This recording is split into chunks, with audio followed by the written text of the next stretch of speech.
Yeah, I want to go over changing the key fob batteries. It's on 99 Sebring convertible, JXI, Chrysler Sebring convertible.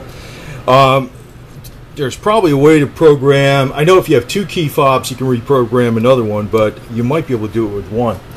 But changing the batteries, you use these 2016 batteries. They actually face down when they're installed, but to take them out, you got on one side of this thing here a little bit of a, there it is, right there, there's a little notch, and you put the just lift it up, separates it, you hear it, it's unsnapped, see, there it goes, and there it is. So then you got to take out on top of it, see, this is where the buttons are on the outside. You got to take this out.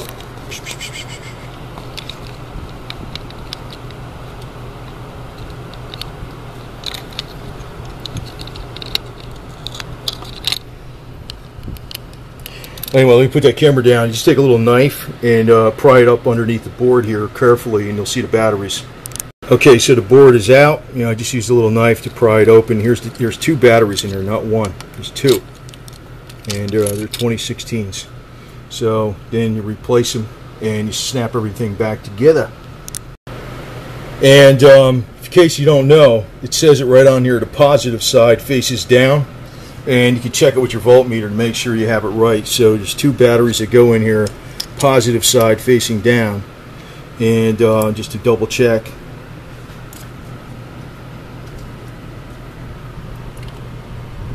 that would be the positive side. So if I flipped the other way around, it would show negative. So positive side is facing down. Then you just put the board back in there and snap it together. That's all you got. It just snaps together. And there she is. You just push it together and you got it. You got it. You're all set. So just to check it, this is I just reconnected my battery because it just happened this morning. Security alarm goes off if this thing doesn't work. So that's lock. You hear it unlock. So no problem. And this works. So it lasts so many years, and if you do not change this battery right away, what will happen is you might lose the security inside the whatever, you know, that's actually encoded in here. You might lose it if you freaking just let this sit for a couple months. You want, if the battery goes dead, you want to make sure you change it. If you do lose the security, there's something else you can do. I just want to say, if you do lose the security, get inside the vehicle and try to hit unlock on this button a bunch of times, and you know, hold it down a couple seconds, click it a few times, maybe not like a bunch of times, a few times. It might take 4 or 5 minutes and the doors might unlock. It might actually work. Be patient with it. If you lose the security on it, you might be able to get it back. And that's only a problem is if you leave the battery out of this fob for a real long period of time for some damn reason. Say you got the car in storage or something, you can probably get it back by doing that. Just be patient with it.